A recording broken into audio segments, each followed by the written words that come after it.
1972년 5월 30일 이스라엘 텔아비스 공항에서 세 사람이 여행용 가방을 엽니다. 그들은 수류탄을 꺼낸 뒤 민간인들에게 투척 후 자동소총을 사람에게 겨누고 난사합니다. 이 일로 인해 사망자는 총 26명, 그 가운데 17명은 푸에트리코 성지 순례단이었고 8명은 이스라엘인, 1명은 캐나다인이었습니다. 범인 중 2명은 현장에서 사살당했으며 1명은 생포당했습니다. 경찰은 PLP, 즉 팔레스타인 해방 인민전선의 소행으로 보았으나 놀랍게도 범인들은 일본인이었습니다. 면식도 없는 분쟁 지역에서 왜 이 일본인 청년들은 공항 테러를 벌였을까요? 오늘은 일본 좌파의 몰락과 우경화, 그리고 적군파라고 불리는 일본 극좌 세력이 벌였던 사건들에 대해서 이야기하려고 합니다. 교양인 출판사에서 나온 적군파 내부폭력의 사회심리학 리뷰 시작하겠습니다. 우리에게 누군가 일본의 정당에 대해서 묻는다면 현재 한국과 트러블을 일으키고 있는 아베 총리를 필두로 한 자민당을 떠올릴 겁니다. 광복 전에도 그랬고 광복 후에도 일본은 극우 세력만이 살아남아서 정당 활동을 하고 있다고 생각하는 것이 보통입니다. 그럼 일본 좌파는 어디로 간 걸까요? 있기는 한 걸까요? 떠도는 말로 한국이 20년 후에 겪을 일들을 일본은 겪고 있다고 말합니다. 지금 한국의 저출산이나 초식남 문화처럼 문화적으로나 사회현상적으로나 일본과 우리는 비슷한 점이 많습니다. 1960년대의 일본은 학생운동이 세상에서 가장 격렬한 나라 중 하나였다는 것을 아시나요? 우리나라 학생운동권, 즉 한총련의 폭력성으로 일컫는 화염병이나 보도블럭을 쪼개서 던지는 시위는 일본에 비하면 평화 시위였습니다. 일단 공항 테러는 하지 않았으니까요. 책을 읽으면서 알게 된 것은 우리나라 학생운동이 혹시 일본의 학생운동을 베낀 건가 싶을 정도로 유사한 것이 많았다는 것입니다. 일본판 586이라 보시면 이해가 쉽습니다. 나중에 나눠지는 정파까지도요. 물론 결과는 현재 보시다시피 좀 다릅니다. 이 영상에서 집중해야 될 것은 공산주의자가 문제가 아니라 특정 이념이나 종교에 매몰되면 멀쩡한 사람들의 판단이 어떻게 무너지는지에 집중을 하고 보셔야 합니다. 때는 1960년, 그 당시 일본 총리였던 기시노부스케, 즉 아베 총리의 할아버지죠. 기시노부스케는 미일 안전보장조약, 즉 한국으로 치면 한미 상호 방위조약을 체결합니다.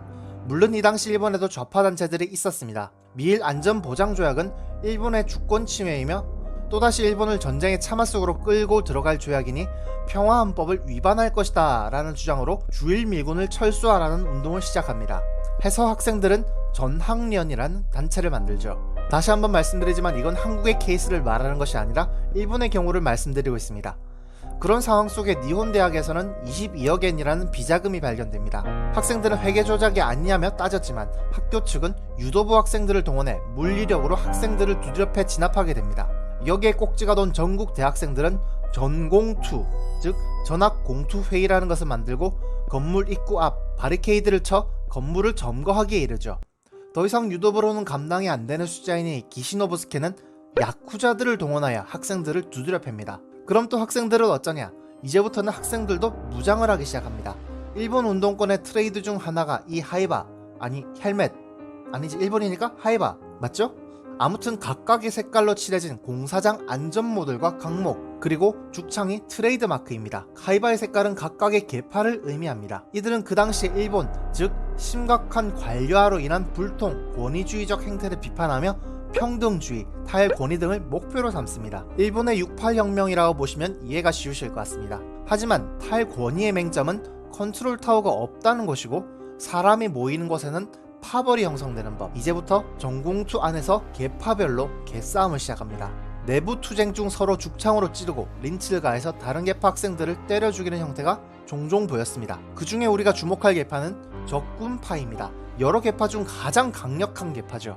물론 80년대 한국 운동권들도 사제폭탄을 쓴다거나 화염병을 던지던가 아니면 미 대사관에 불을 지르던 건 일상적인 일이지만 적군파는 그 클래스가 달랐습니다. 이들은 총 3번의 큰 투쟁을 했는데 첫 번째는 일본 총리가 미국을 방문한다는 말을 듣고 미국과 손을 잡는 것을 막기 위해서 총리 관저 습격 계획을 세웁니다. 우리나라로 치면 청와대 습격이죠. 그래서 바이보사스 고개에서 자신들의 전투력과 세계 혁명의 속도는 비례한다는 미명하에 군사훈련을 합니다. 하지만 경찰의 뒤를 잡혀 전투력 만렙인 사람들은 모두 체포되고 적군파 1대 의장 시오미 다카야 또한 체포됩니다. 물론 미수로 그쳤기에 대부분 보석으로 풀려났지만 지금부터 나오는 대부분의 사건이 20대 초반과 고등학생들이 일으킨 사건이라는 것을 알면 기겁을 하실 겁니다. 두 번째 사건으로는 하이제킹입니다. 네, 하이제킹, 항공기 납치요. 대개 마르크스주의자들이 그러하듯이 인터내셔널과 세계 동시 혁명론을 외치고 일본의 모든 저항활동은 세계 혁명 투쟁의 일환으로 보았습니다. 적군파는 하이제킹을 해서 자신들의 동지인 긴니세이가 있는 나라로 가려고 했지요. 긴니세이? 네, 김일성이요. 물론 중간에 뭣도 모르고 남한 김포공항에 내리긴 했는데 결국 평양에 도착하긴 했습니다. 그리고 이 사람들은 아직도 짱짱하게 잘 살아있습니다. 세 번째 일은 적군파의 국제 근거지를 건설하기 위해서 쿠바로 가려고 했으나 여의치 않자 레바논으로 갑니다. 거기서 피에로, 즉 팔레스타인 해방기구와 함께 훈련을 받습니다. 그리고 앞서 말했듯 테라비스 공항에서 오카모토 고조를 포함한 3명은 공항 총기 난사를 시작합니다. 연속적인 뻘짓을 하다보니 일대의장 시오미 다카야는 징역 20년을 판결받고 맙니다. 조직이 와야 되는가 싶었지만 앞으로 벌어질 일은 이제껏 할 이야기의 프롤로그에 불과합니다. 2대 의장 모리스 네오는 1대 의장이 체포되고 난 이후 준비 없이 차기 의장으로 등극하게 됩니다. 모리스 네오는 국제투쟁보다는 국내 투쟁 중심으로 적군파를 재구축했고 이를 위해 언더조직, 즉 비합법 조직과 오버조직, 합법 조직으로 나누어 오버조직에서는 합법적인 사업을 하고 언더조직에서는 적군파가 실제로 추구하는 목표를 행합니다.